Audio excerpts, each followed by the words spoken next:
Hey there, Song Swap Showdown listeners. Do you need a serious jolt to kickstart your day? Whether you're about to conquer your next hike or you're just trying to survive your Monday morning, I want to tell you all about Cardiac Attack Coffee. That's right. This is the coffee that's sure to get your heart pumping. And you know how serious Amanda and I each take our coffee. So Cardiac Attack Coffee is bold, flavorful, and single origin. It's roasted in small batches to deliver the perfect cup every time. Whether you like it light, medium, or dark roast, these guys have got you covered. Oh wait, and did I mention their cold brew packs? Making cold brew at home has never been easier. Founded by three friends with a passion for coffee, they perfected the art of a strong cup that'll fuel even the biggest thrill seekers. And no worries, no heart attacks here, just a whole lot of energy and flavor. You can get it over at cardiacattackcoffee.com or find them at local spots in New Jersey like Coronado's in Brick or Pulp in Asbury Park. Plus, they've got some killer merch too, t-shirts, mugs, and more. Ready to amp up your mornings? Head over to cardiacattackcoffee.com and fuel your adventure.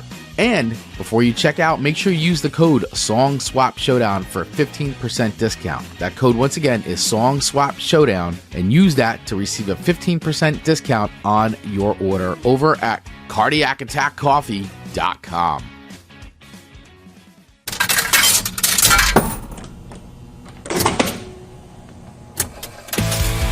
Chris and Amanda always online. Grab your headphones, it's review time. Music's the love and it's divine. Laughs and insights mixed like wine. Every strong and every beat. They analyze, they can't be beat. Tuning in on the socials meet. Join the fun and take your seat. If music's your thing, come along. Hear Amanda sing her song. Chris brings the notes all day long. Together they make us strong. Good morning and welcome to a fun-filled episode of Song Swap Showdown. We appreciate you guys hanging out with us, whether you're watching us on YouTube right now, Facebook, or listening to us on Radio Garden State. We welcome you to today's show. If this is your first time tuning in, well, how our little program typically works is Amanda and I each swap 3 songs with each other that we may or may not have heard before. Then we rate those on a scale of 1 to 5 records, with 1 being a skip. Get out of here. Oh, skip it. All the way up to 5 records, which we deem to be heavenly music to our ears, going on our eternity playlists That's right. for eternity. That's why it's That's called an right. eternity playlist. That's a song that you never get sick of. That's a 5 record. And as we did this a couple weeks ago, we went through because we asked ChatGPT, well, how would you explain our rating system? Because, you know, I thought it was good. I thought it was good to have ChatGPT kind of explain it to us. Yeah. And for the most part, it was pretty good. But it explained those nebulous 2 through 4 ratings. And I felt like it was pretty spot on. And it's up to the ears of the beholder, right? So that 2 to 4 range can mean like a 2 could be okay to some people.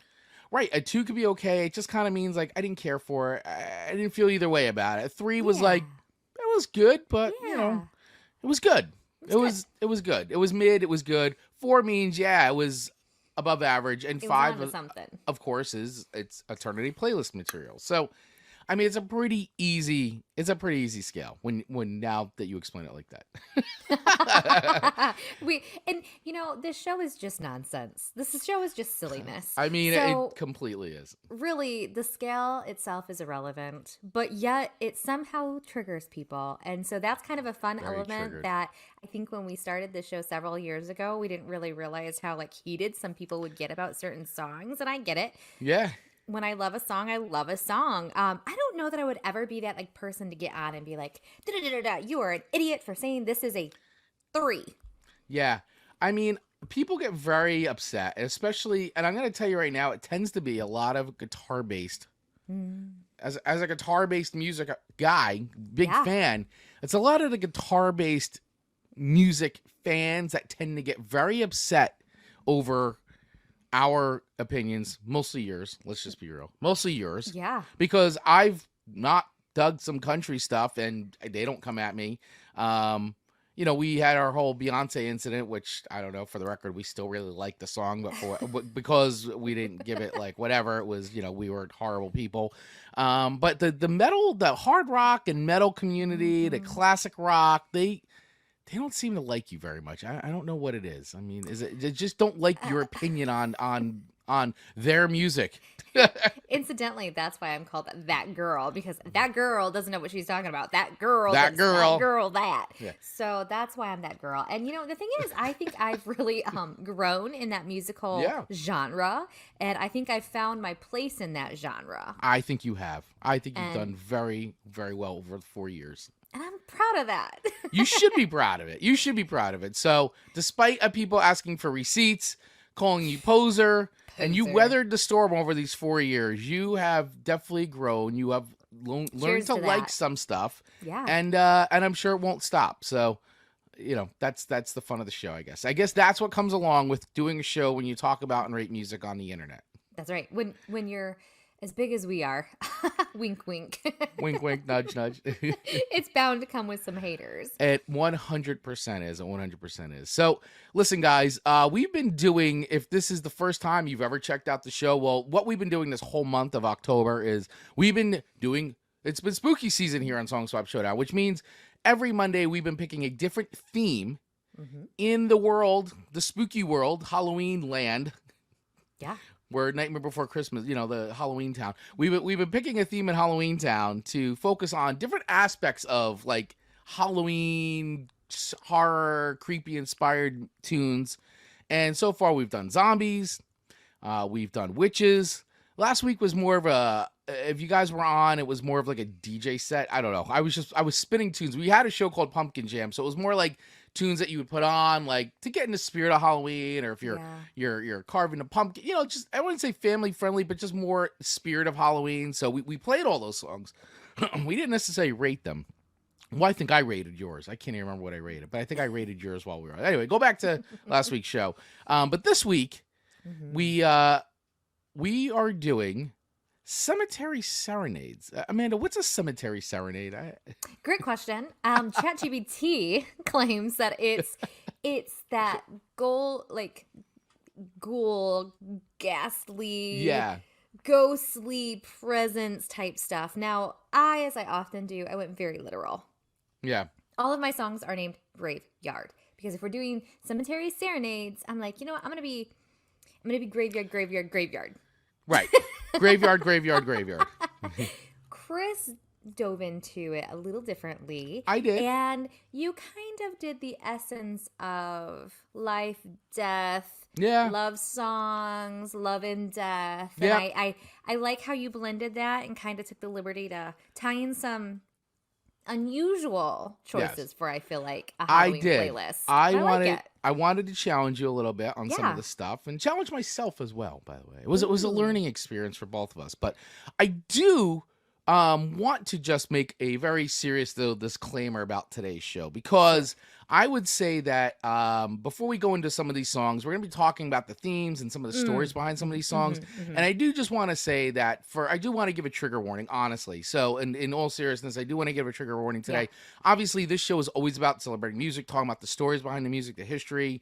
And today, we're dealing with themes that may be triggering to some people. So all I would say is, listen, if that's something that that kind of talk is not your thing, then maybe you may not want to listen today. But if it is, hey, great, we welcome you. But just know that, listen, you guys can call for help any single time you want. Honestly, 988, it's available any single time to call for help. Someone will be there to talk to you. So I just wanted to say that at the start of today's show, that just in case it's something maybe you're not wanting to, or you might feel uncomfortable at points, it's okay. But did want to give the little disclaimer here. And, believe me, if you need some help, call right now. Do not delay. Call or text 988 because help is 100% available. So that was my little seriousness of PSA, which, you know what? When the show is called Cemetery Serenades, I mean, we're diving into, stuff about life and death. So I think that is very fair of you, very proactive of you. So yes, 988, get any help that you need.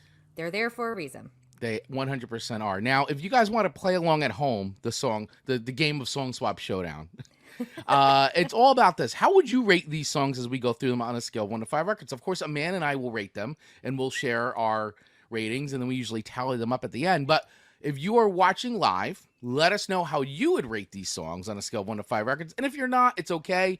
You can always leave comments here on YouTube or, on Spotify. If you're listening to the show on Spotify, there's a whole comment section. You could let us know there as well. But, feel free to drop comments in on YouTube and Facebook and all those places. And of course, if you're watching us on YouTube, make sure you hit that subscribe button and smash the little bell so that way you get notified when we drop new episodes, which is weekly of this show, as well as little highlight clips as well. So please do that. And of course, our great friend, Dave Mattingly. Yes, Dave. Good morning, Dirge Dealers. I love it. I love it. Thank you, Dave. Dave Mattingly, of course, the VP of the VIPs. And if you want to be as cool as Dave, well, let me tell you, we do have a awesome Patreon account, which we are pretty active in.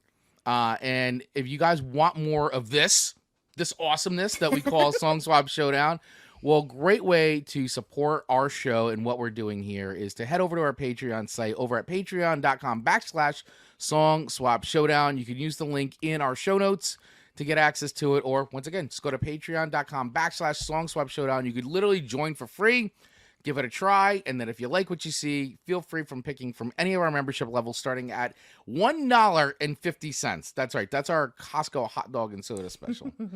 And believe me, you get a lot. We give a lot in our Patreon, right? I mean, I think we're pretty good. Let's be honest. Chris does. So if you really like Chris, Chris is like the main squeeze in our Patreon. If you want more nonsense, then yeah. But I do put up some audio programs in there. We do put additional videos in there as well. Like right now, one of the things I did was from our witch show, our song about witches. We had so many awesome community suggestions. Yes, yeah. From songs, because that's what everybody does. Dave does, many of our other community members, Ian from Australia, Tony, Forkboy, like they will give us suggestions on songs, Jason DeFro, like lots of great community members will do that. And so what I did is I actually made a radio show for Patreon members only of all their songs together. A good portion of their songs. Yeah. And then I also created a Spotify playlist of those songs. So that Spotify playlist is out. That's public. Anybody can get that. But if you want the radio version, the so you can hear me through your DJ Chris version. DJ Chris, then you want to join the Patreon account for a very, very special and one of a kind unique experience. Yeah.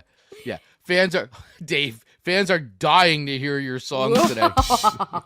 I love it. I absolutely love it. Of course, Dave's put his song suggestions in for us today as well. So, all right, guys. So let's get this party started. And one more quick thing is if you are listening to Radio Garden State, and usually if we wrap the show up a little early, stay tuned to Radio Garden State because we will play music. I will literally come on and I'll play the songs in their entirety that we're talking about today as well as other songs. So do not turn that dial once our show is over, unless it's after 10:15, and then But stay tuned to Radio Garden State because there's lots of great shows. There's other scheduled programming. Yeah, just don't turn it off. Don't turn it off. How's that? Absolutely. Yeah. All right, let's get into today's episode. Amanda, we got 6 songs for our spooky playlist today.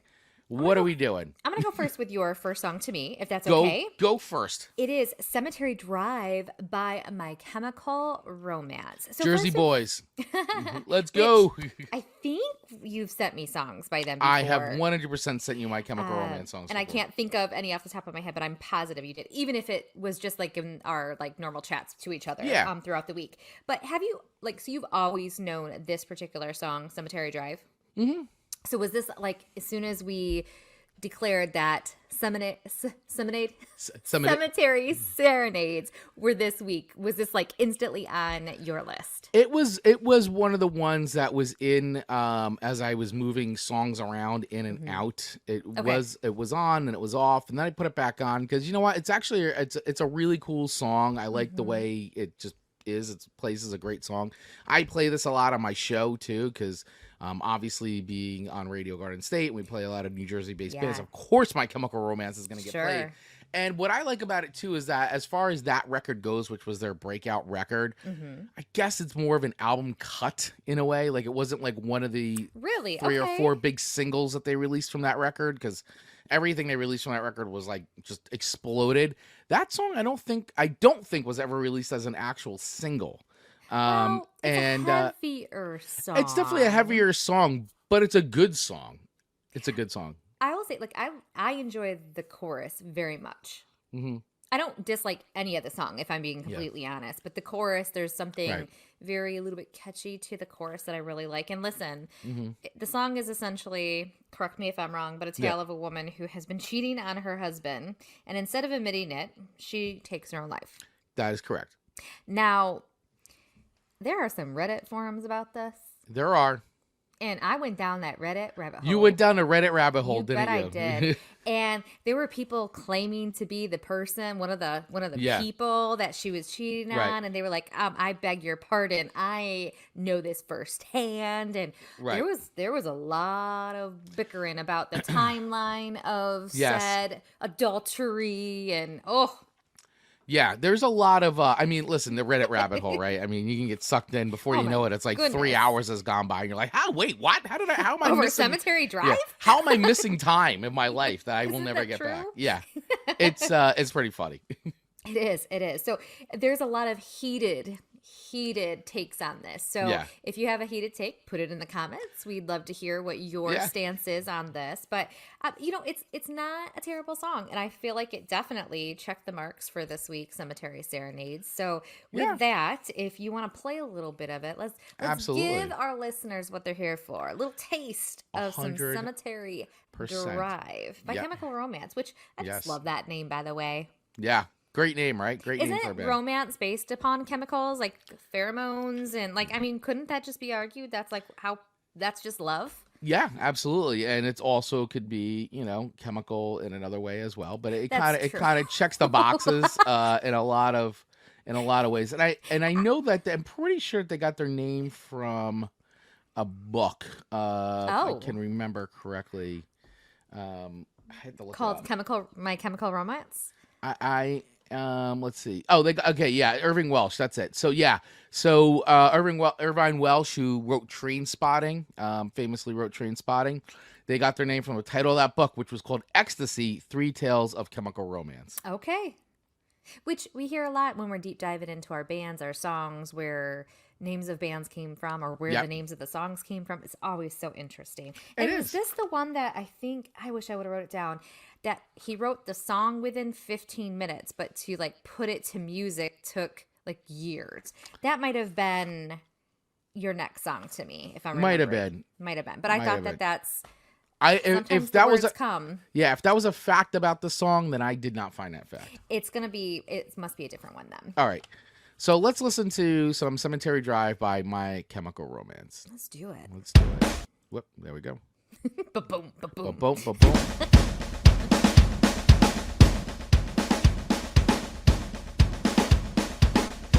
This night walked dead in a solitary stone, crashed the cemetery gates in the dress your husband hates. Lay down, mark the grave where the searchlights find us, drinking by the mausoleum door. And they found you on the bathroom floor. I miss you so bad. And the collision of your chaos that made it so hard.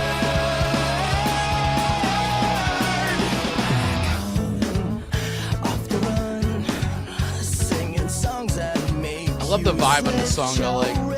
The groove is great. I feel like the start doesn't do the rest of the song justice. Yeah. It's a little slow and then it gets into it. Yeah, it keeps building. It's got a momentum to it, I'll keep on crying. Did you get what you deserve? Is this what you always want me for? I miss you. I really like it. It's a great chorus story.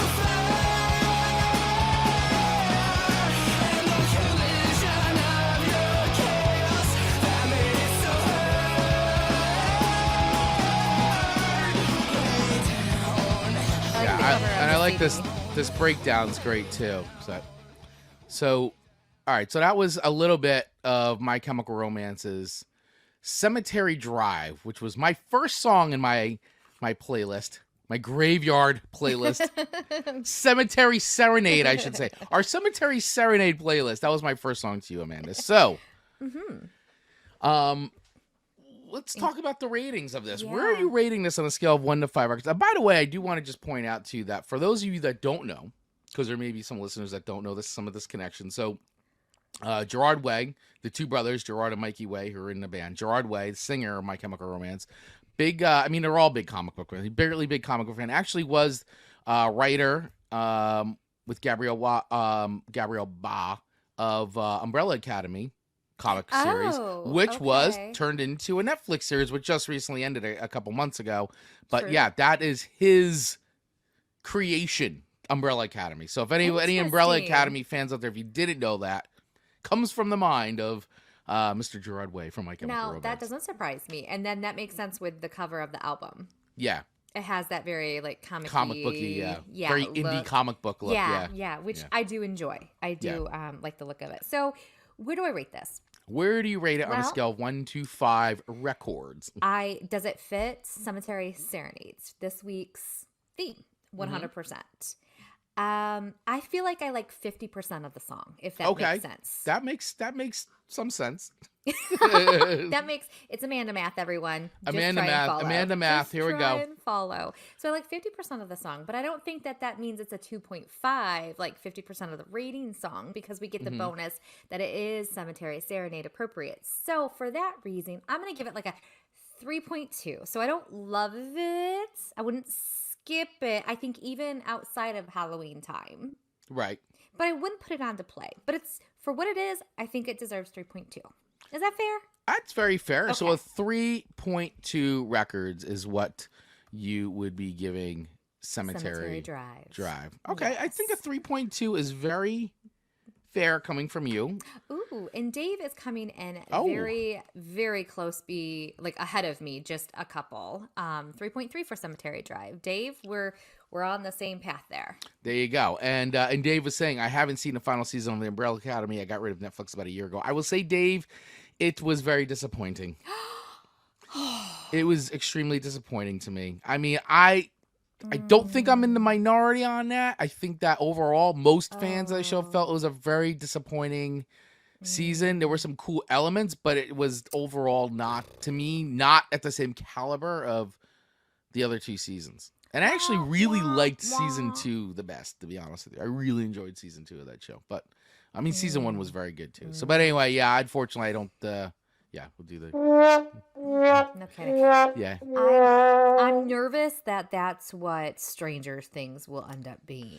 There's just so much hype. Although last season of Stranger Things was very good. It was pretty decent. It was darker, much darker, but I just feel like they're going to be grandparents before we get the next season. Way too long. It's taken way too long to get. I mean, these kids they're not kids anymore. No, they're grown. They literally started as kids. Yes, babies. And now they're like all married with their own kids. Well, I don't know. That's not true. Not necessarily, but very close. No, they're getting there. They're getting there. Yeah, for sure. Exactly. Oh my gosh. So, all right. So I like your 3.2. I'll take it. It's acceptable. Once again, what do you guys think of that? Dave weighed in at a 3.3. Let us know if you're listening to this in the future. Feel free to drop your comments on Facebook or YouTube, or also, once again, if you're on Spotify, they do have that little comments thing, so you could actually throw it in there. So that way, we hear from you. That's right. We love to hear from you if you haven't noticed. We do. We absolutely do. All right. So let me get into your first song to me. Mm-hmm. Now, I feel like that there is some setup from you for this song. I don't know, because you sent me the thing on Instagram, and there was a whole bit about, this is kind of how I don't know. So I want to let you explain. So first of all, the song that Amanda's sharing with me this week for her first song is Graveyard by The Devil Makes 3. The Devil Makes 3. And The Devil Makes 3, just to fill in some of the gaps here before Amanda I don't want to keep cutting Amanda off, but no, you're fine. I did want to give talk away background about Devil Makes Three. Yeah. Here we go. Devil Makes Three. Here we go. They're an Americana band from Santa Cruz, Florida, and the group typically blends bluegrass, old time, country, folk, blues, jazz, and ragtime music. Group's members are Pete Berhard, Lucia Torino, and Cooper McBean. They've released 6 full-length albums and independent release a self-titled record in 2002.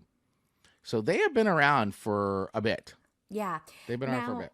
So I'll be, full disclosure, I feel like for our specialty shows, such as our Halloweens or our Christmas, we've done so many regular episodes that we've hit on the obvious songs. Yeah.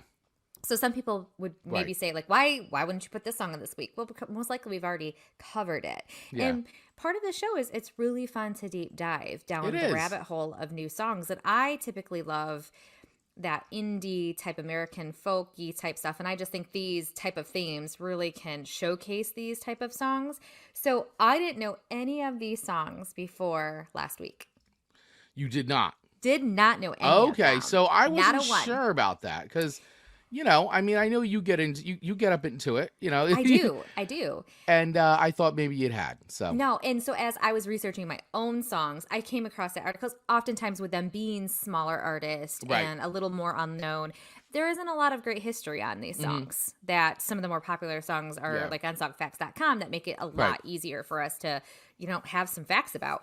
So I did find this article, and I thought I really liked the perspective of a consumer, like breaking down how they absorbed this song as a consumer and listener, and I just thought that was really good. So that's why I sent that to you this week, and I'm sure that'll be included in the show notes for everybody else to look at. But it's basically, I mean, this is a song kind of like he's dancing with the demons of himself, and it's the graveyard. Metaphorically, can be a lot of different things, and it's just it's kind of a tale when you listen to it. It's presented in a story tale kind of way. Definitely has that kind of feel, and very much in the tradition of like Americana, and folk, right? And I felt that they definitely got some cinematic vibes from this. Like this could easily have been in a show, in a film, especially to like, I was actually watching this really great YouTube video. Because that's what I do at my time. I watch tons of YouTube videos made by other creators. Same. And somebody had put together a really cool list of top 10 folk horror movies. And I thought that was really cool because, that is a genre of like horror that I actually find to be very disturbing a lot of times. And I'm always intrigued by watching it. And because it's always like the most like nicest, most innocent looking people, and they do the most horrific things. So, there's the folk horror, man. You can't. But this song fits right in with any of those films, any of those shows, and all that. So, and by the way, I'm watching a really cool show right now on Peacock, Teacup. Not folk horror, but definitely got some horror sci-fi vibes, by the way. No spoilers here, but highly recommend. And why you brought that up, listen, everyone, we are horror film junkies, scary film junkies. So if you have suggestions for films for us to watch, I know this is a music show, but we're always looking for something new to watch. Put them in the comments. Could very easily become a film show. Yes. There's that fine line, but put them in the comments because we're running out of things. It's almost the end of October, and we've consumed a lot of horror already. Keep it coming. Keep them coming. So, all right, let's listen to this song. Yeah. This is, once again, let me get that shared. Here is Graveyard by the Devil Makes Three. By the way, even the record cover is a little creepy. It really kind of is, but in a cool way. Yeah. No, it is. No, I like it. Anytime it's red. I mean, it's a great name for a band too. Devil Makes Three. They almost sound like they could be a metal band. Tell you a story. Ain't got no characters in it but me. I wanna sing you a sad song. Most of it I don't expect you to believe.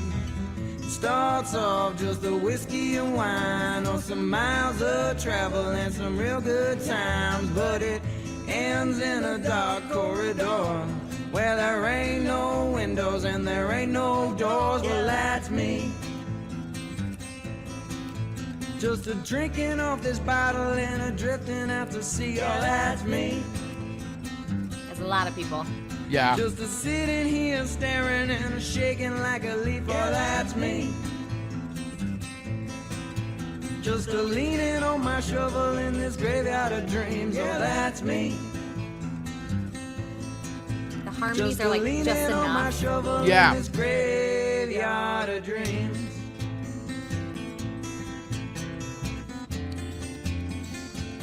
Yeah, because, well, I'll wait. I want to listen. I want to go a little bit deeper into the song, and then I'll get more opinion on it.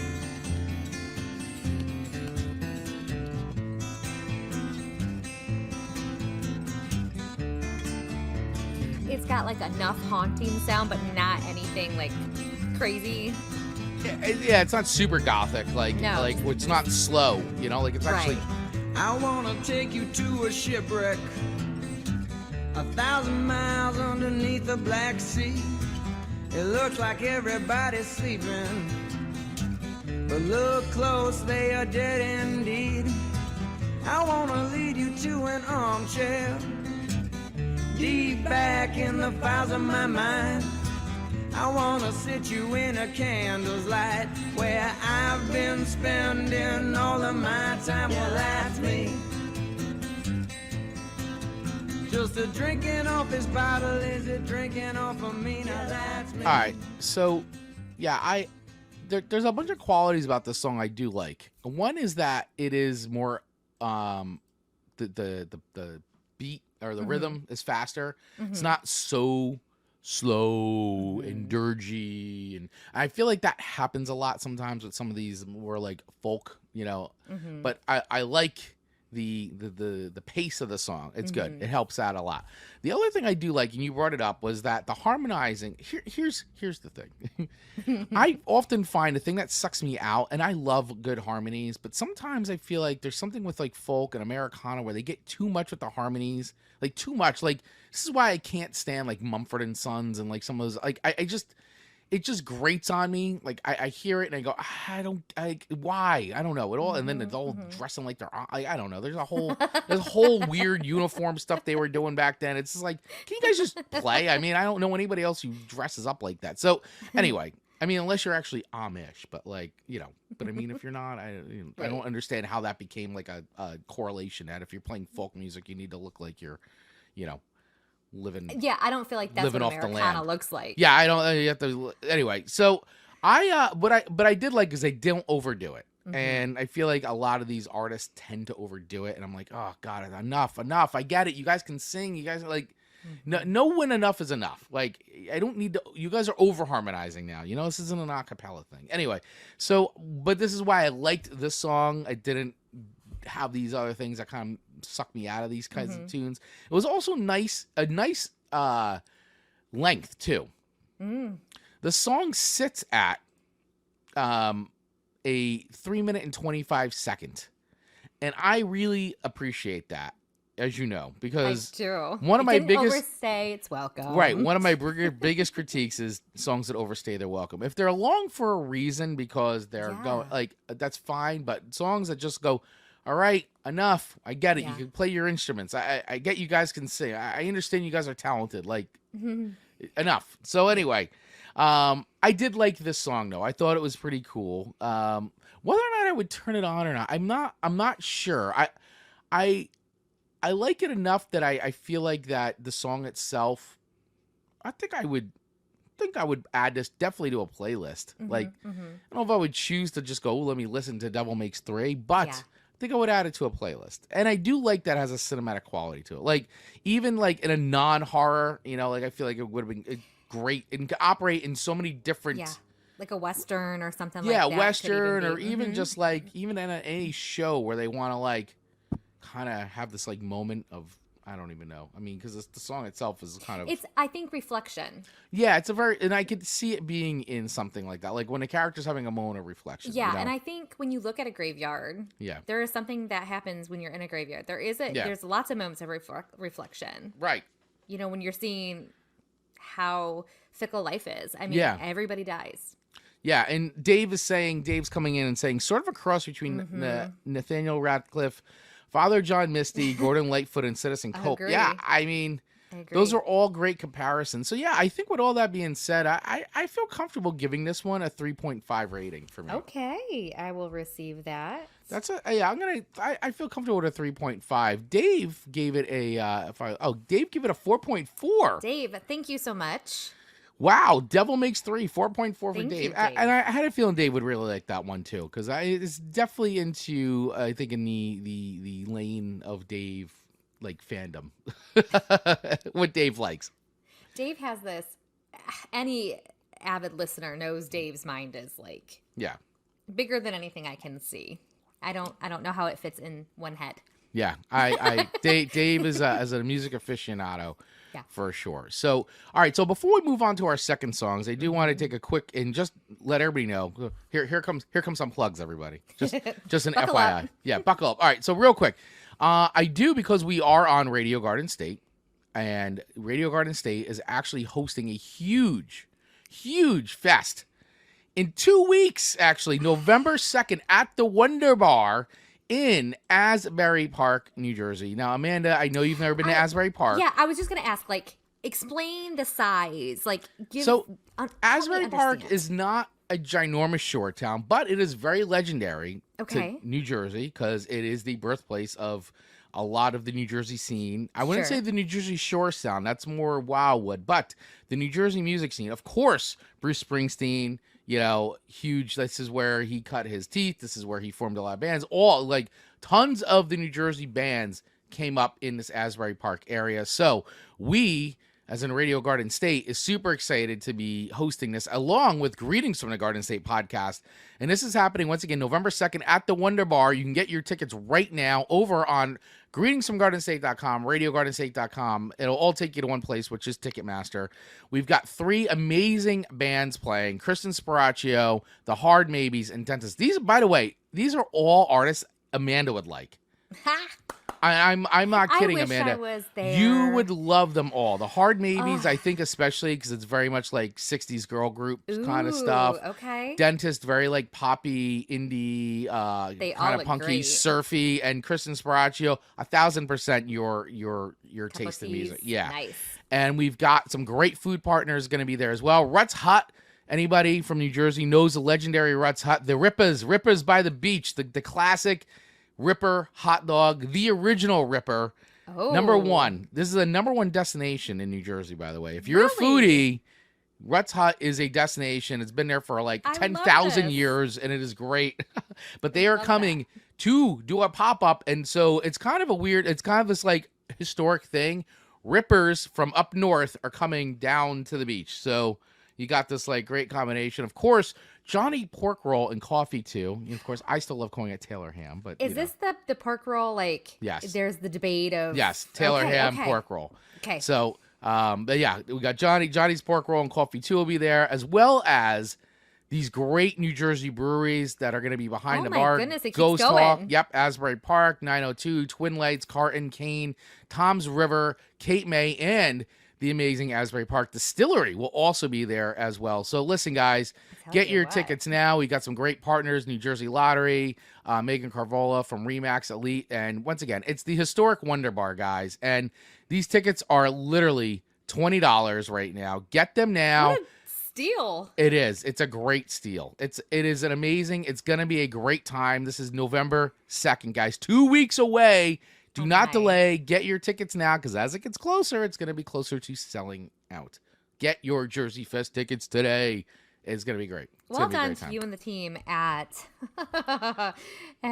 Radio Garden State, because I just think it's a lot of work to put on any kind of like festival or New Jersey Fest. And I will tell you, bravo. Mike has been hustling. Mike Cam.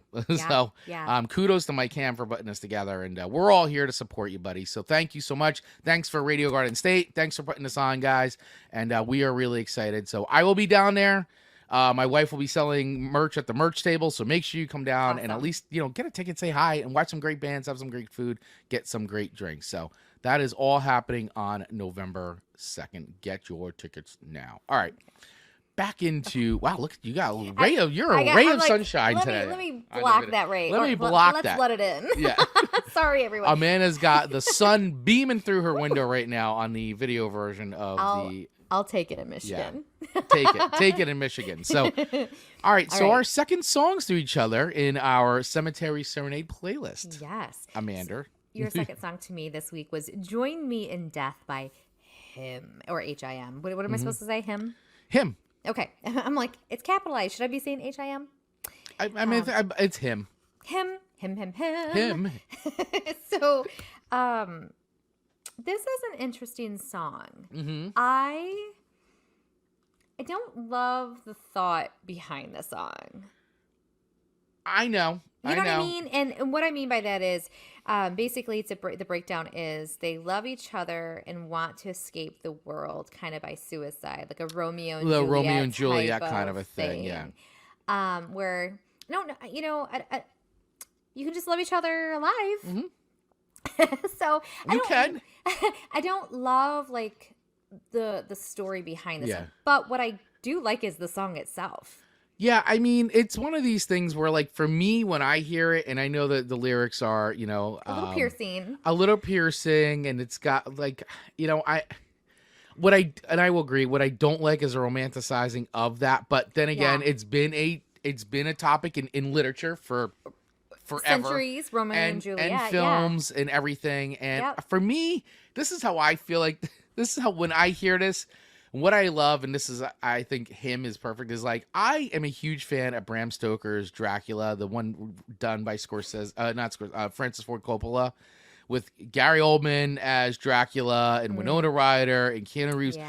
I think that movie is just so well done, and I love their take on Dracula, and I feel like 1,000% that Him and Villavallo, like, this could easily slide into that. And at the heart of that Dracula story is really a love story. And the way they use that version is they really play up the love story between Vlad and his queen and the whole tragedy of that, where she, you know, thinks that he's dead and can't bear the thought of living without him, and, you know, throws herself off the tower. And then he comes back and finds out that so it's so tragic. And then that's how he becomes Dracula, by, like, cursing God and all that stuff. And, like, I like that very gothic take on it. Mm-hmm. And so this song, and, like, mostly the vibe, just I think of that movie. I just do. And this song to me makes me feel like that Dracula love story. It's kind of a dance with death. Like, you can almost kind of, it really does have that cadence of dancing, and it's catchy, but not, I don't know. It's hard to explain, but this actually is the song that he says that the actual writing of the song took 15 minutes, but then arranging it took 2.5 years. Right. So sometimes I'm sure that is the way that it happens. It's the words are down, and then to get it to its finished product is much harder. Yeah, I agree. I mean, it's always like one of those things where, like, you got the inspiration and then you go with it, but it's like, you know, and then obviously trying to finish it up and all that. So it's like, I mean, how many times have you heard that where, like, hey, I got this great idea for a riff, and then it just sits around for like 15 years before they actually finish it, you know? Or like, I've got an idea for a certain lyric, and it's just, they just can't put it together at that moment, but it's like, let me get it down, and then so you don't forget I will come back to it, you know? Absolutely. So yeah, I do like this song. As far, like, musically. Lyrically, I mean, it's not my favorite. Okay. All right. But listen, I think that's fair. Honestly, musically, probably of the three, I like it the best. I could definitely see, for me too, I feel like that this song fits in really well with our theme of Cemetery Serenade. Like, this is something like walking through the cemetery, serenading the, like, you know, like, I don't know. It's got that feel to it. It's got a flair. It's got that theatric flair to it. So, all right. So let's play a bit of Him with Join Me in Death right here. Whoa. Right now. And it sounds beautiful. I'm a sucker for the piano right there. It's great.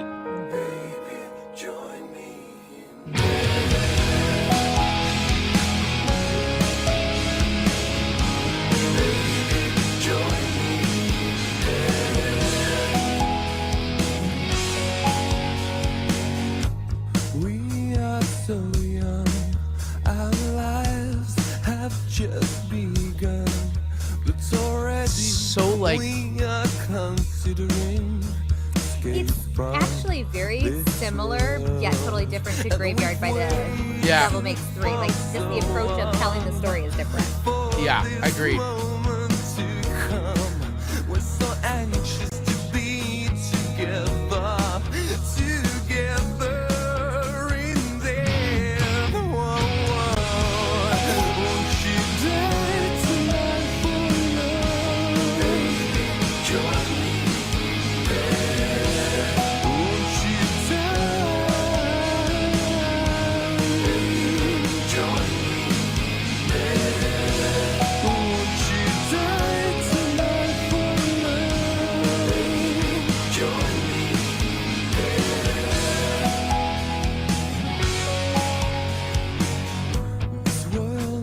So, and I like this too because I feel like it's got a lot of Cure vibes to it. You know how big of a Cure fan I am, but like a much more like obviously much more rock and much more straight ahead version of the Cure. Sure. I don't know. I like the vibe of the song, and I feel like it's catchy to me too.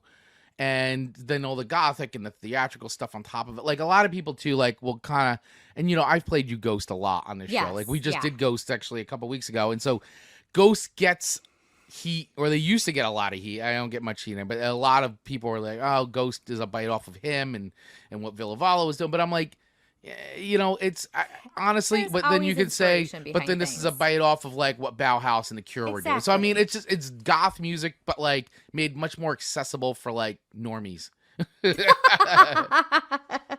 Fair. That's my take. But I really like this song. It feels like a cemetery serenade. It really does. I think of all your songs, I think this one really, I could see almost like the video in my head of somebody walking through and like kind of like putting their hand on top of the tombstones and you know, meeting whoever their love they're like looking for their love, and then their love comes behind a tree.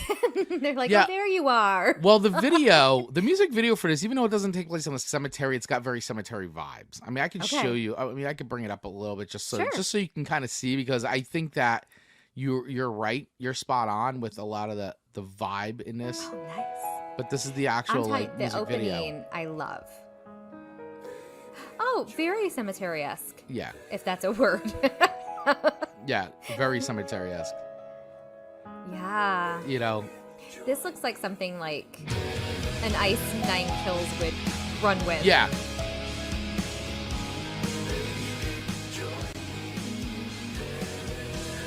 He's very good looking. He's a very good looking man, by the way. He's got very, like, interesting eyes. You know, those Finnish, man. The Finns. Very, very, you know. So there's a reason why Tolkien made the elves based off the Finnish language, and kind of like, because I just think that Tolkien, J.R.R. Tolkien, who wrote Lord of the Rings, he knew what was up. That Nordic look, the Swedish, Finnish, high cheekbones, very statuesque people. They are beautiful people. Just gonna say, they're beautiful people. I like this video very much.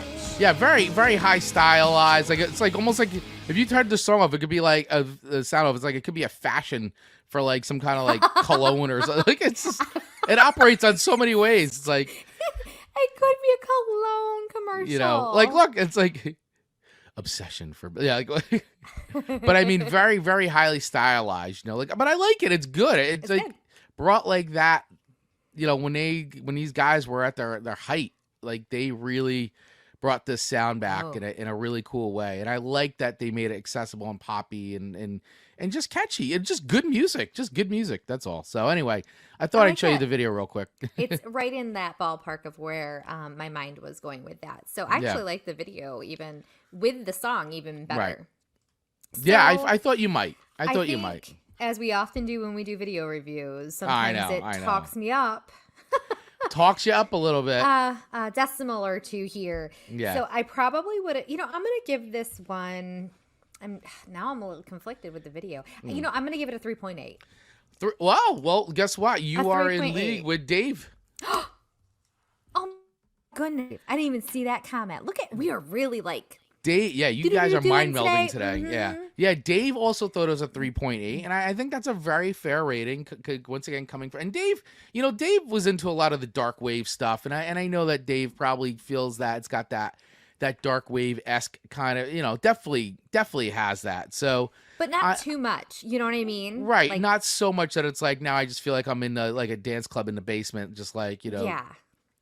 Yeah, it's not polarizing, so that direction. But that video though, like it talked to me up from like a 3.5-ish. Yeah, and I also like that the video was bright too. Like it's gothic but bright. It's very it's icy and cold. Like the bright white is there. Yeah, I like it. I like it. All right. I will take your 3.8.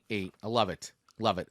So real quick, guys, if you're just tuning in on Radio Garden State, what you're listening to today right now is Song Swap Showdown, and we are doing Cemetery Serenade. So far, Amanda and I have shared 3 songs we show. We just did Amanda did my second song to her, but her first song to me was Graveyard by Devil Makes 3, and I gave that a 3.5, and then she gave me a 3.2 for Cemetery Drive by Chemical Romance. That's what I gave her.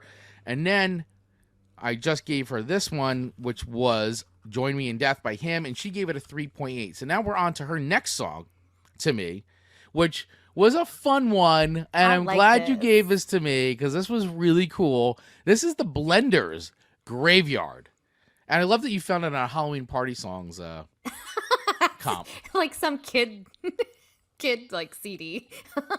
It's great. But you know what? It really is. It's a great party song. It's a good ditty. Because Halloween, at the end of the day, is spooky. It is fun to be spooked, and and I love fun Halloween songs. And I think that this was really cool. And I hadn't actually heard this one in a really long time because there used to be a station here in New York, New Jersey, called CBS FM, and all I did was play oldies. And during Halloween, especially any holidays, they would load up on a lot of these classic songs from the 50s and 60s and play the heck out of them. And, growing up, CBS FM was on. And I remember hearing this song when I was a kid on I love that. CBS FM. And, and I hadn't heard it in a long time. So it was actually real because I was like, wait a second, I know this song. And and I didn't even know it was the Blenders, but I remember hearing it on CBS FM. And it's a fun song, guys. I mean, and this was released back in 1962. The Blenders,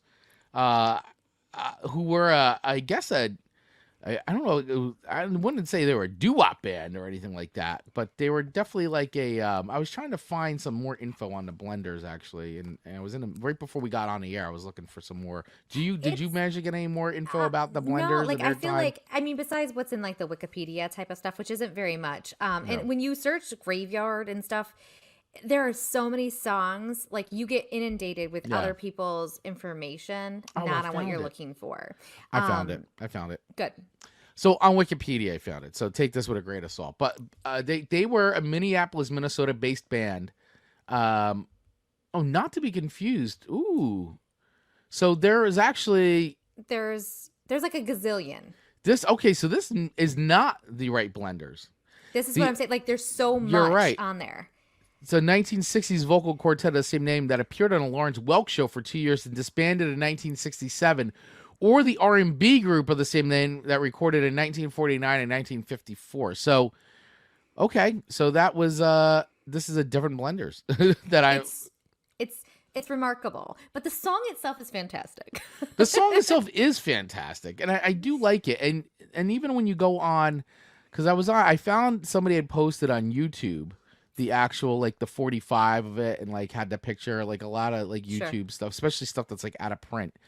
And there wasn't too much even in the comments, other than they said that the flip side is like it's a song called It Takes Time. So, and somebody in the comments is saying this is my dad from his group in 1962, but I mean, that can't be confirmed. Yep, you go down that rabbit hole. But it is a fun song. Let's see. Does Dave's coming in? Yeah, he's saying the 90s Capella band, the Blenders. This is not them. There's just so much on like either the Blenders or the Graveyard, so it was a little bit more difficult. And I'm sure people out there like know way more than we do, and that's okay. We just have a week to prepare for this show. That's it. Yeah, we only have a week. So all right, so here's the Blenders Graveyard. I like this. This is a fun one.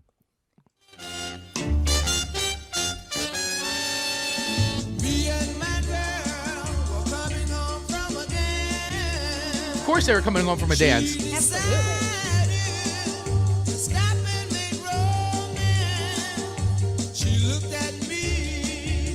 This is great. This is what she said. Let's take a shortcut way down. You know what I like is so often it's the men trying to convince the women. Always the men. She's like, hey, let's take the scenic route. Wink, wink.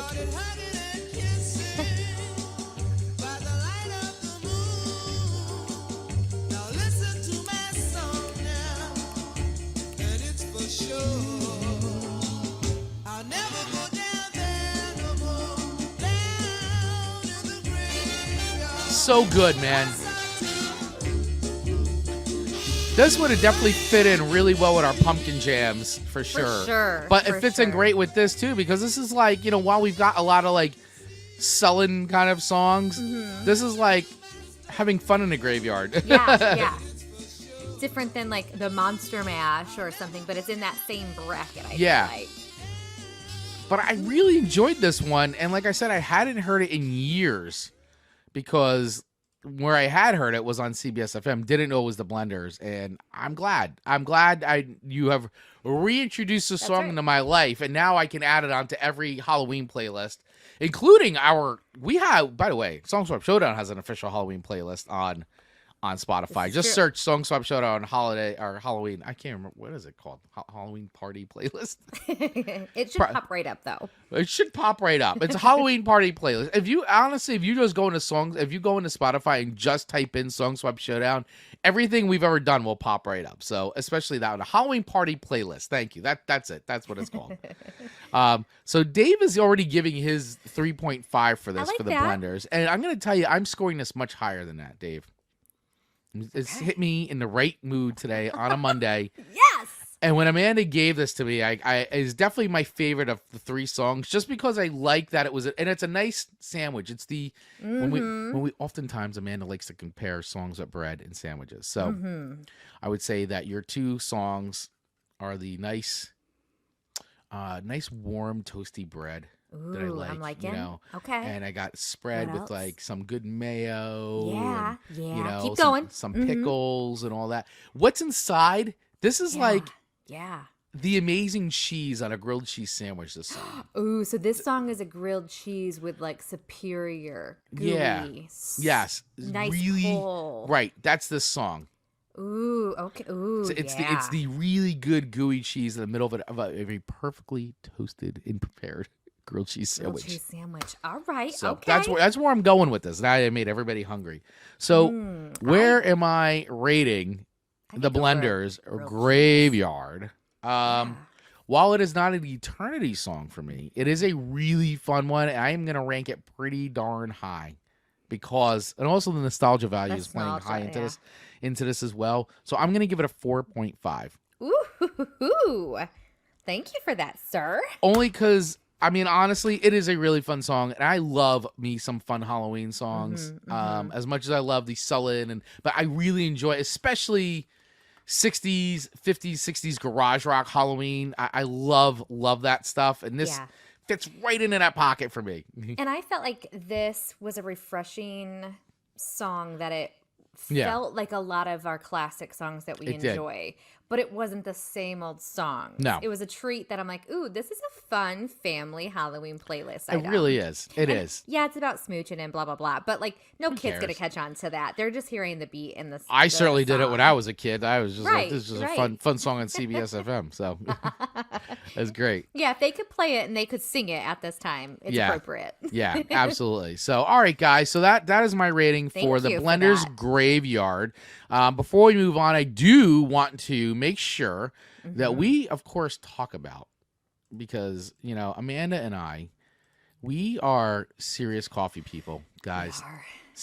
Serious coffee people. And we need something that's going to get your heart pumping every time. And so what am I talking about today? I am talking about Cardiac Attack Coffee.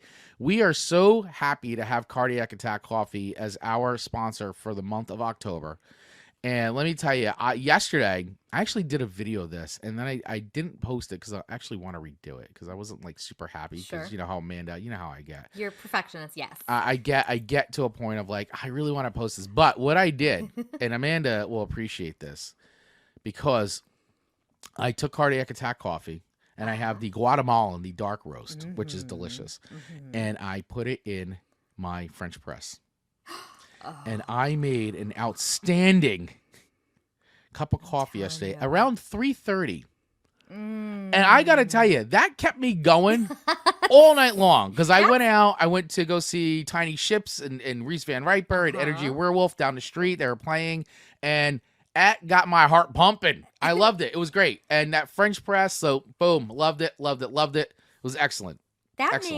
For those who have never did a French press before, that makes a stronger, way more intimate cup of coffee that touches your soul in a whole different way. It most certainly does. And so, I mean, that'll get your motor running.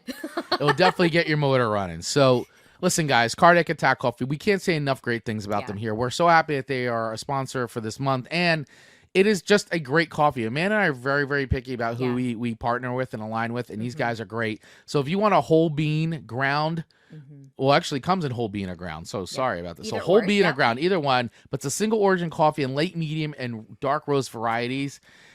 It is excellent. They also come cold brew packs and everything. So if you like cold brew, you can make it at home like super simple. You know what we like most about, like when we're picking our sponsors and we're plugging, people's product, them as people and being easy to work with is just as important to us as the product being good. So the overall as a company, they're fantastic. Excellent. Support them if you can. Yeah, and by the way, for all you New Jersey folks, they are a local New Jersey company. So listen, when you support them, you're supporting us and you're supporting small business. They got, not only do they have excellent coffee in Guatemala, Ethiopia, and Costa Rica flavors and the cold brew packs, but they also got some sweet merch.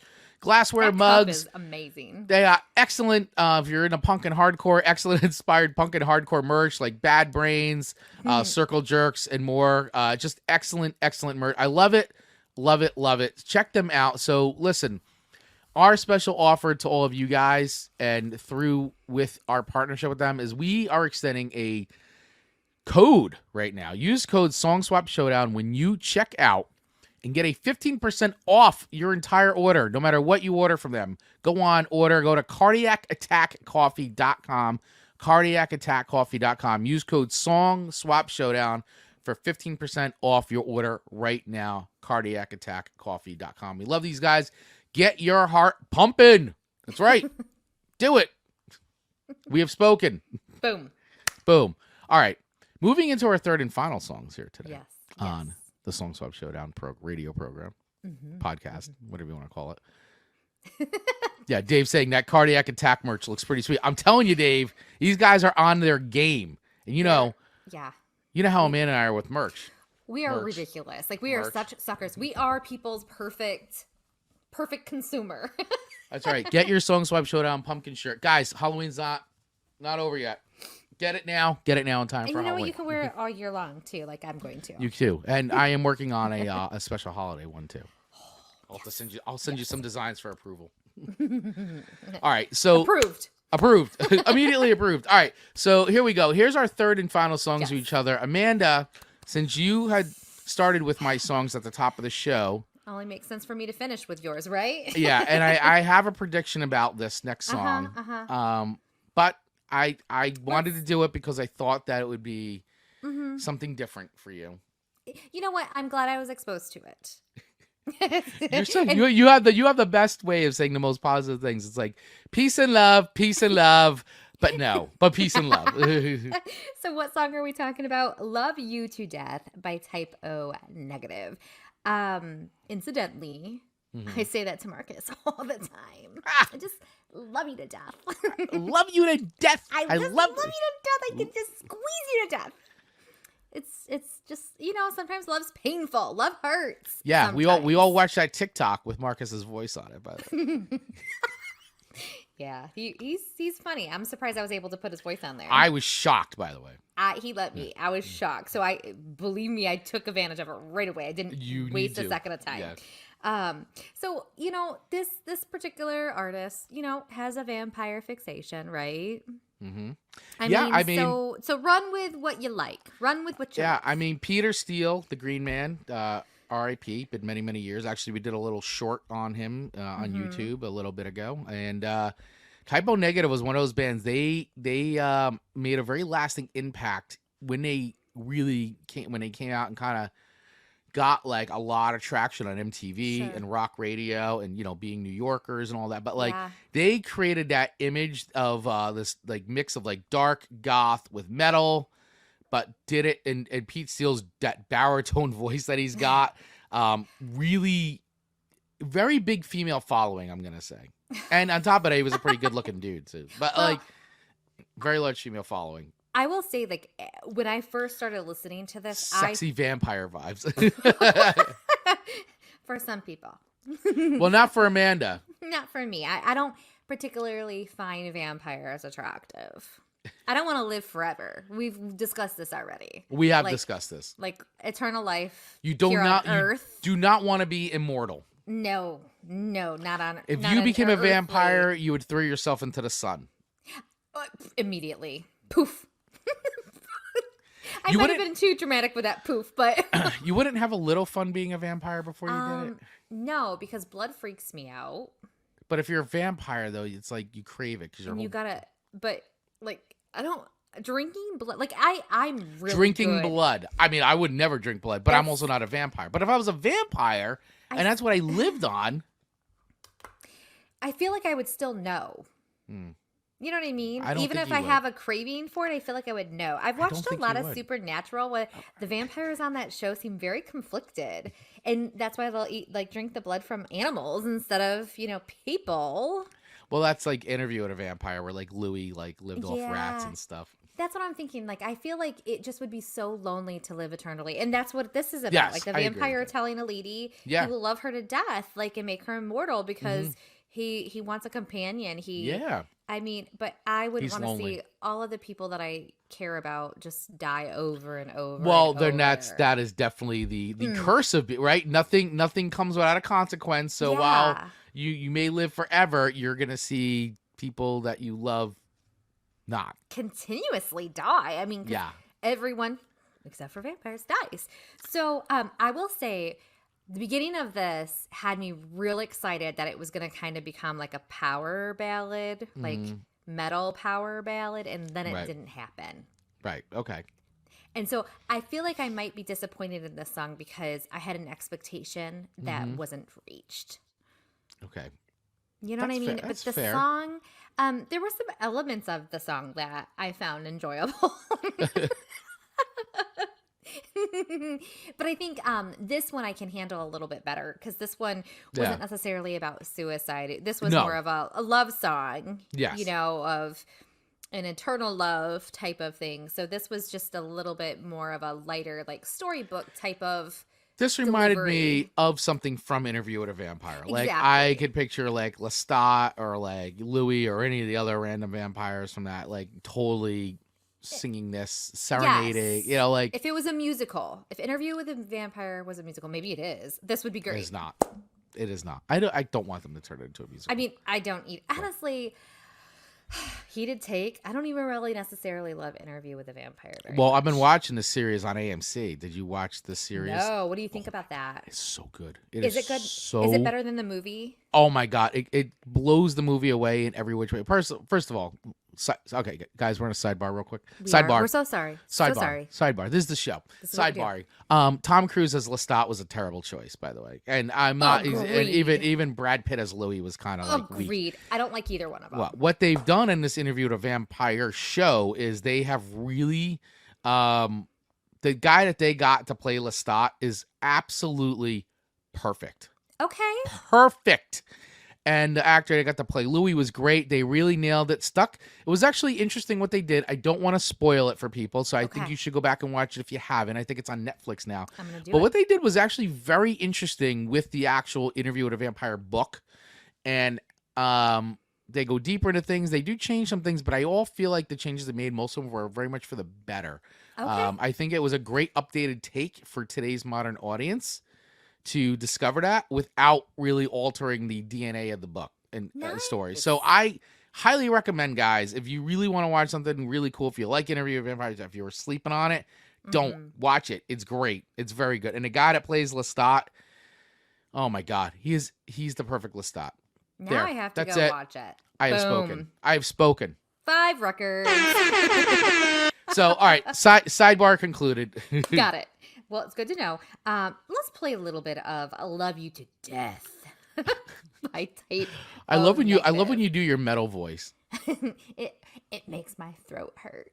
All right, so and this is a long song. We're not going to listen to the whole thing, but you know, a lot of the Tape on Negative songs are long. They're very gothy, and you know. But you know what? I felt like as I was listening to it, it was long, but I didn't feel like it takes you on a journey. I wasn't waiting for it to end. Right. Like some songs, right? You're a little locked in. I was okay with the length because of what they were delivering. Yeah. And by the way, I can't even believe it that Pete Steele's been dead since 2010. I mean, that is just outrageous to me. That he passed away in 2010. 14 years. Unreal to me. And this 14 stuff years still feels like it should be the 90s to me. This stuff still sounds just as fresh to me as it did then, to be honest with you. In my eyes. My humble opinion. I like the album cover. Yeah, October Rust. See, like, you could see where I was expecting maybe a power ballad to, like, come in. Like, I was like, ooh, okay, Chris. This, and then it didn't go there. You didn't like this? No, I did like this, and I was thinking it was going to go power ballad. And I see. Had all the makings. Her hips move, and I can feel what they're saying. Sexy vampire. I wish I had a voice like this.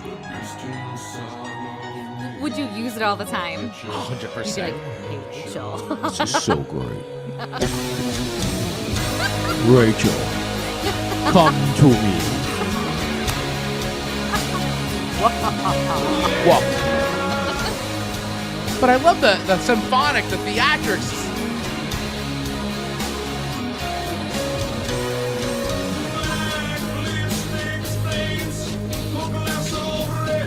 Serenading, man. Serenading. I will admit, it's got elements of serenade. He's a lonely vampire. And I feel like I feel it.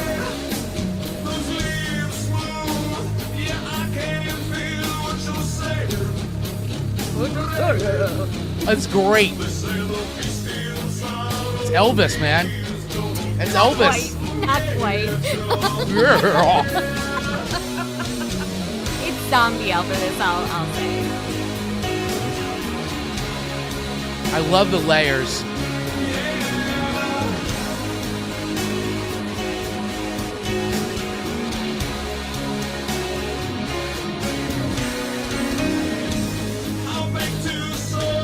I feel like these vocals aren't deep enough for this song.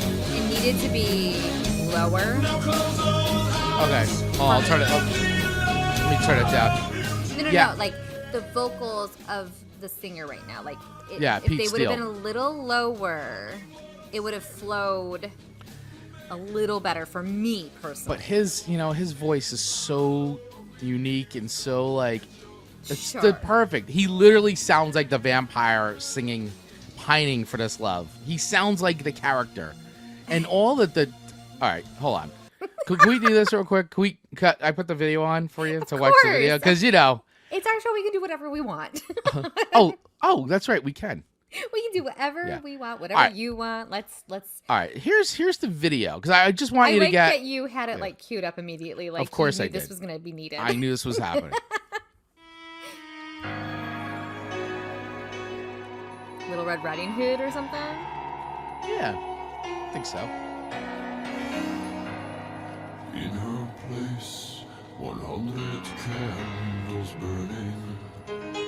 Oh, the uplighting. It's great. That's one of my Devil Chin shows. He is Nosferatu. Sexy vampire.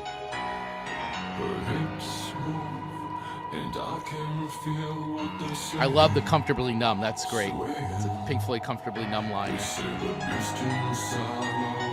Comfortably Numb is not a bad place to be.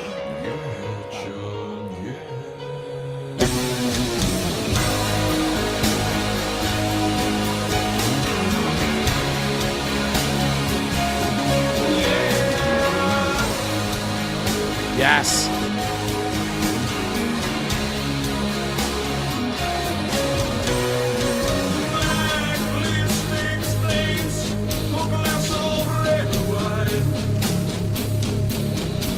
The long hair. It's great.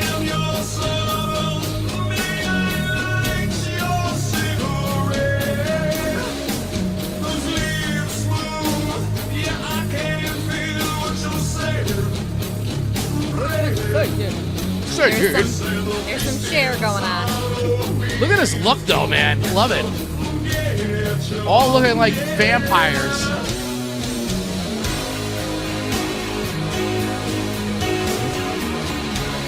It's just such a 90s video. It's great. This literally could have been like any like 90s band with all like the Vaseline on the lenses and the distorted like wide Is that angle all lens. it was Vaseline on the lens? A lot of times it was, yeah. I mean, they actually, yeah. Before filters actually existed? Well, before they even started making a filter like that, they used to put the Vaseline on the lens and to get that like, and then they eventually started making a filter like that. But like, yeah. And all of our filters now, fabulous. Yeah. So anyway, that was a little bit of video. I just wanted to give you a little taste of Love You to Death. Yeah. I liked the Cemetery. No, the Join Me in Death one better. Join Me in Death, the one by him. Yes, I enjoyed that video better. So I wouldn't turn this song on, but listening to our playlist, I'm not going to skip it. Like, this is not a skippable song. Like, it's at all not a hit skip. Like, you would take the 7-minute ride. I really would. The cemetery ride. Yes, especially if it's on my Halloween, playlist and it's on the appropriate, like I'm in the appropriate mind frame. Like this isn't a like I'm working at the store. No. Play. Like I might skip it then. Like if it just randomly plays, like that's not quite appropriate for people looking for candles. Well, or is it? Or is it? Or is it? I think you're underestimating the power of typo negative for people to buy candles, by the way. I need to see some data on that. I think you need to try it. I think if I had Halloween candles and I was selling Halloween you would candles, sell out. And I put it to like a TikTok to this song. You would sell out. You would sell out. I think Halloween pack. Do a test. All right. I have 10 of these available. Guys, here's some marketing 101 for you right now. Everybody, business lesson. I got 10 Halloween packs. They're going today. Set it to this song. I guarantee they'll be gone. Gone as I tell you. Mark my words. Mark my words. My Halloween words. October 21st, Amanda, 2024. do it. I'm telling you right now. 10 candle pack, whatever you want to call it, Halloween packs. 10 of them. Only 10. Boom. The typo negative pack. All right. The Love You to Death pack. This is perfect. So not only is this a musical show now, you get a taste of Chris's very good expertise as a marketer, social media strategist. Like, you don't even need to play your ad today. You just showed your worth. That's right. I don't need to play my ad. I mean, you can. I mean, I probably will, but I mean, feel welcomed, but you just saw it in action. So, okay, let me tell you. All right. As of right now, my rating is 3.1. Okay. Now, if I put this if your marketing works, 5 records. 5 records all day long. My marketing will work. And this will be 5. You'll be immediately making a rating correction. And by the way, I hope that's true. By the way, this is where you and Dave are far apart. We parted ways. You have parted ways today. Dave is a 4.5 for typo negative, and Dave, rightfully so. It's an excellent it's a very good song. And I like typo, especially those first couple. The first record's like okay, but the second one with the Christian Woman, Black #1 on it and all that, and then this one, October Rust, these are really solid records. So Dave, does this like what makes this be a 4.5 for you? Like I'm not shocked, but I'm a little like intrigued. I think he likes it. I'm going to take a stab. I'm going to take a quick stab before you answer it, Dave. Is that Dave, because Dave came from 80s New Wave, and Dave was on the air, and Dave played a lot of goth and dark wave stuff, and I think that this falls in line with a lot of 80s dark wave stuff, but just mixed, just a little heavier. It's got a little bit more edge to it than you know, like we were saying, him. It's very Cure, but it's like the Cure with more of an edge to it. And I think that's where, if that's my assessment. I could be way off, but that's my best guess, Dave. Okay. Dave will have to weigh in if there's enough spots in the comments. If there's enough spots in the comments. Yeah. All right. So, and you guys at home listening, wherever you are, let us know, what did you think of Typo Negative's Love Me to Death? Let us know in the comments, 1 to 5 records, where would you have placed this? And is it making your Halloween playlist? Is Black Number 1 and Christian Woman your only 2 Typo Negative songs making your Halloween playlist? Amanda has no idea what I'm talking about. I'm like, now.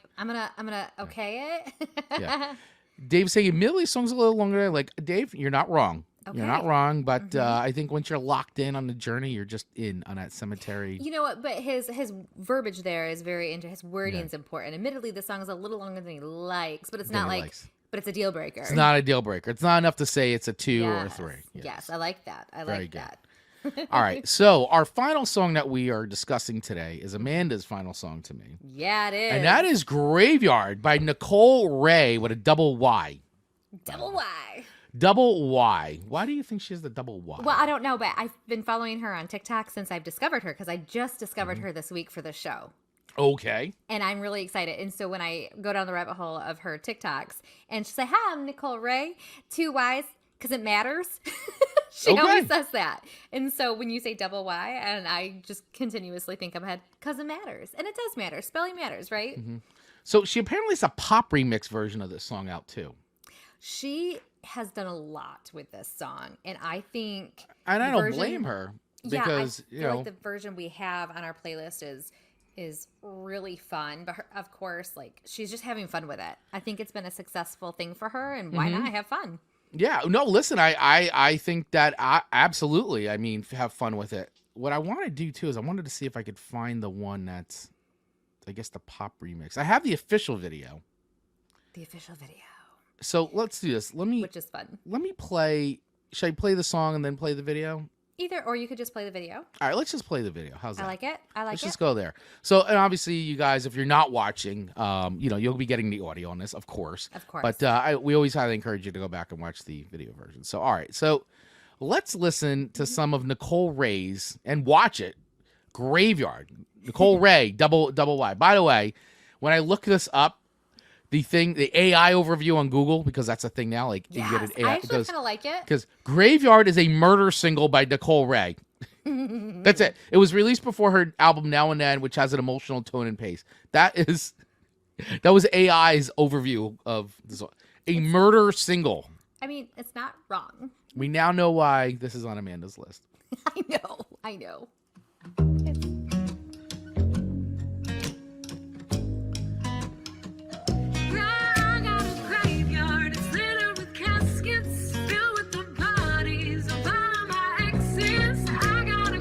This is Amanda's jam for sure. I am like bopping along. I come out when the moon shines. That's when I make my plan. Gotta love the video. If you don't want no trouble, who doesn't need a shovel in their trunk at all times? Yeah. She's in a graveyard, dressed in black, purple lighting, taking a shovel and body out of her trunk. Body and its heart. And now all of them skeletons in my closet, I know it's to be found. They're buried in the ground. Yeah, I got a graveyard littered with caskets, filled with the bodies of all of my exes. I'll chisel your tombstone, walk away laughing, and no one will know what happened, 'cause I got a graveyard. This is the song Amanda would have written if Amanda ever wrote a song. I know. This is what she would write. I FYI, can't. guys.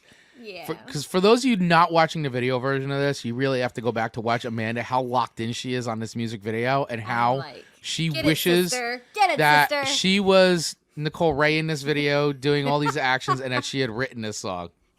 Am I wrong? Wrong. This is what I thought. All right. If you think you're special, let me prove you wrong.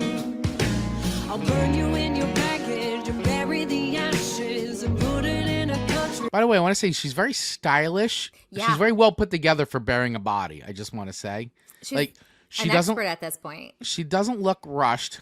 I'm No. just gonna go back real quick because she's got her look. Yep. She's very well put together. Absolutely. So this leads me to say, did this just were they out somewhere and this happened and then she's doing this, or is it she did it, then she got dressed, put herself together, then drove this backstory? She's just very well put together.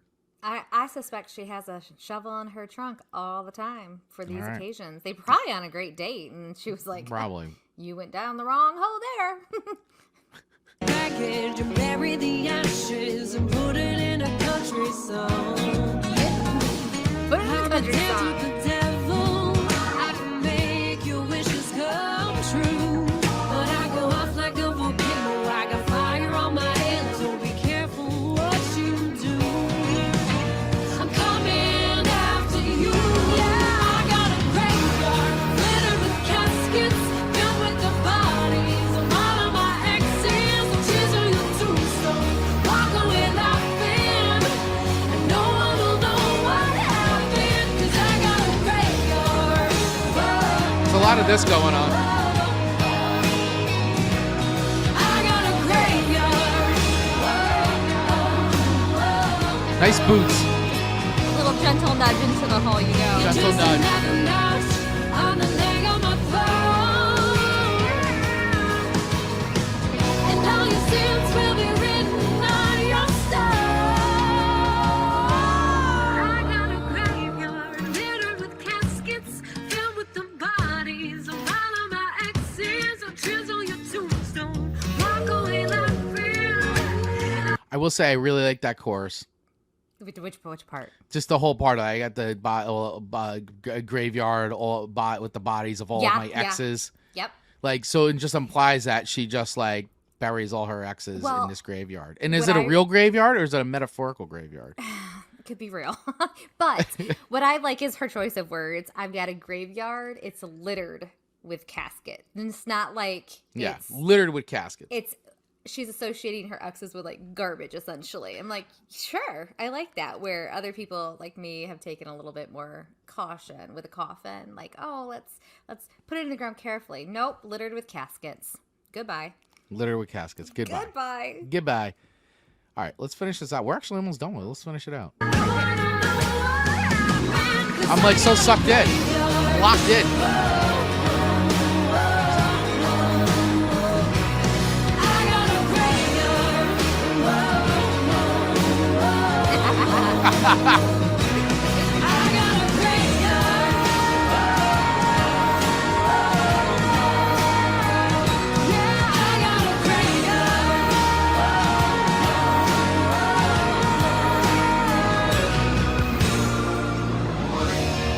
All right.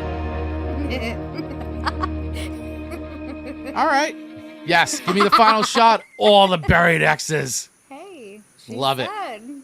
I love it. All right. There were a lot of exes. A lot of exes. She was not kidding. Not kidding. So listen, guys, that's first of all, that's a fun video. I'm gonna put the link right now into the comments, by the way. So in case anybody wants to go back to that, they can.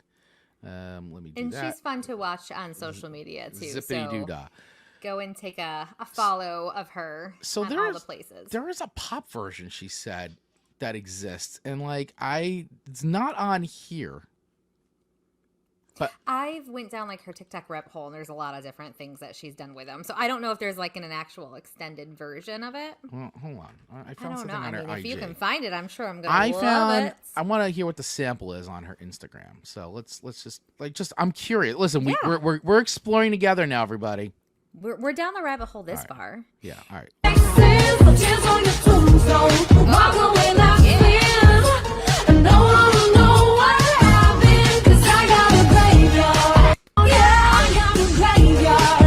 remix available now. Stream. That was 54 weeks ago.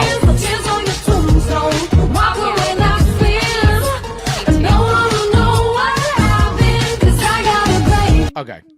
Oh yeah, that's from last year. October 6th, 2023 is when she released this song. Little spooky stuff.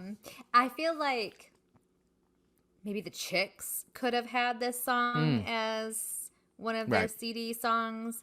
I mean, they sang Goodbye Earl, so maybe it would have been too redundant of that. But I think it might have been, but I get what you're saying. Yeah, I think it's just, I'm wondering where, you just always wonder when you hear somebody good. Yep. And they haven't quite like made it through, but they've been in the business for, I think she said 13 years, if I'm remembering correctly. 13? Yeah, 13. I mean, that's a good amount of effort to be putting in for, and I think she only has like 17,000 followers on TikTok still, which is, to me, rather remarkably like small. Yeah, because Amanda has like 10 million followers at this point. Do not. She's 10,000 off from matching Nicole Rayy. That's basically. A lie. No, you have like 7,000. You have almost 8,000 followers. I was mathing wrong. You are mathing wrong. Listen, I got you. I got you. I'd like to have more, but I'm grateful for the ones that I have. But yeah, I just feel like when you look at some of these people who are doing all the things, it makes you wonder when their breakthrough will be. Maybe they don't even want their breakthrough. Maybe she's very content where she's nestled. I mean, listen. There it is. There it is, ladies and gentlemen. Word of the day. So here's my assessment. First of all, I really enjoyed the video. My original note on this song. My original note on this song was that it was a very paint by the numbers country song. Okay. Now it didn't mean that I did not like it, but I just felt like it was a very it checked boxes. It's hit the same. I feel like, other than the words, I've heard this song a million times from you. Okay, but I do like the lyrics. I think they're clever. And a song is fun and I don't know if she considers a Halloween song, but I do. And I would put it in that box. I mean, it's a fun song, but I the imagery and all that stuff, and it works well as a standalone goth Halloween creepy spooky song.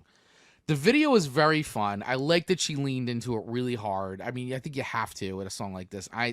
I felt like I liked the video like we just did with Typo Negative and him and all that. I feel like I like the video more with the song than the song on its own, because the song to me is just very paint by numbers and formulaic, but I do enjoy the song. So I'm not giving it a 2 or anything like that, actually. I enjoyed it much more than that. So it would be something that I would add to a playlist because I feel like it's fun. I don't know if I would choose to hit play on it. But if it's in a playlist where it just comes on, I'm not going to skip it. I'm using your words. I wouldn't hit skip. I like it. I did have fun with the song. Not as much fun as the Blenders, but it's fun. And I would give it a 3.2. Okay.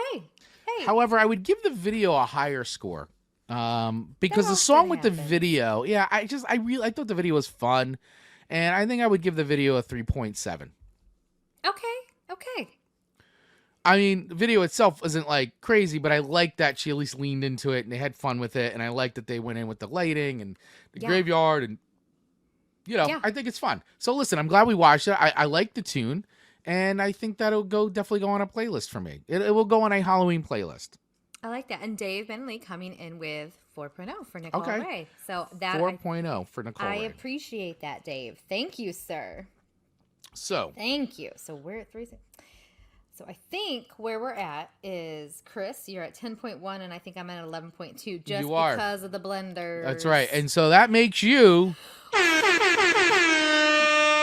this week's winner of Song Swap. That's right. Queen of the Cemetery Queen. I'll take that honor. Queen of the Cemetery. You are this week's Queen of the Cemetery, winner of Song Swap Showdown. Amanda, how does it feel? It feels wonderful. I'd like to thank Dave Madley. Amanda is in the graveyard shoveling holes to bury her exes. You are the cemetery queen. Very therapeutic. Singing songs about digging her exes into graves. Digging graves for her exes. I don't know that. Okay, so let's talk tea for a second. Let's talk some tea. I mean, do you have any exes that you would actually put in the ground? I don't know that I do. I don't think so. I mean, no. The answer to that is no. I don't like, because I feel like none of my exes, like, there's anything bad. It's just people like get annoying or you get bored of them. Yeah. I think that. Yeah, I think that that's kind of. I don't really have anybody. I don't either. But that's with us talking exes. You know, I guess there's other people who could. There's other people in my life that could wind up there. Not exes, though. I feel like all the exes I had have been everything was just, ran its course, was amicable. It was nothing like ran its course is a great way to put it. Yeah. I like that. The natural way of things. That's what happens. And that's all okay. But it wasn't anything like they can't all be Marcus's and Rachel's. No, they cannot. I don't know how they feel about us, but I think matter. They're stuck. Yeah, I think Rachel would love to put me in a cemetery sometimes, but well, sometimes versus all the times. Right. There's a difference. There is a big difference. Yeah. So, all right. So that concludes our song ratings for each other. However, we do have one more piece of business to get to. Yeah, we do. We do. And so this would be, next week will be our last Halloween themed show because, of course, next week will be Halloween week. Whoa. And we do have some suggestions left on the wheel. We do. And, it's gotten skimpier, but we've got some left. Definitely a skimpier. So, Amanda Sharp. Yes. What time is it? It is time to spin the wheel of Halloween Showdown.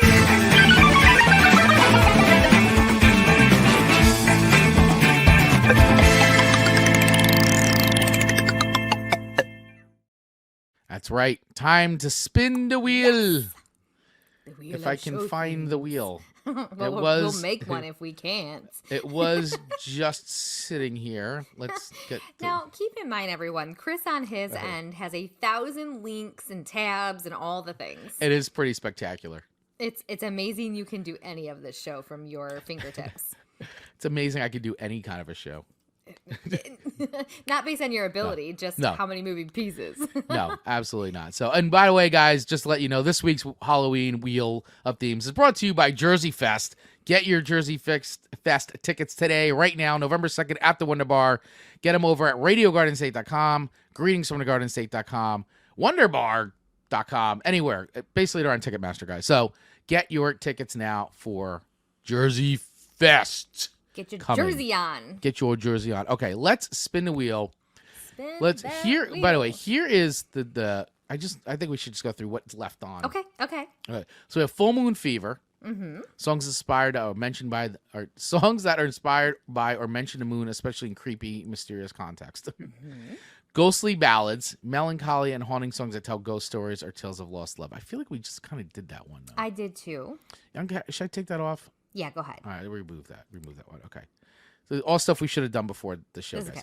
Haunted house hits. Songs that transport you to haunted mansions, creaky old houses, abandoned places with a story to tell. I like that one.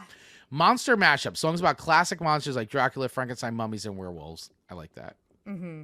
Ghastly grooves. Songs that have a spooky, eerie vibe, perfect for setting the Halloween mood. So many that are similar-ish, but all different. Yeah. I'm really going for the haunted house hit. All right. And vampire vibes, songs that delve into the world of vampires. So those are two Immortal hooks. Love. I feel like we did that We did that last year. We did do that last year. Should I take that off too? No, go ahead. No, you know what? Vampires were like, people like the vampires. People like the vampires. That's right. All right. So I've shuffled it. So let's go. The wheel has been shuffled. All right, here we go, guys. Spinning the holiday wheel.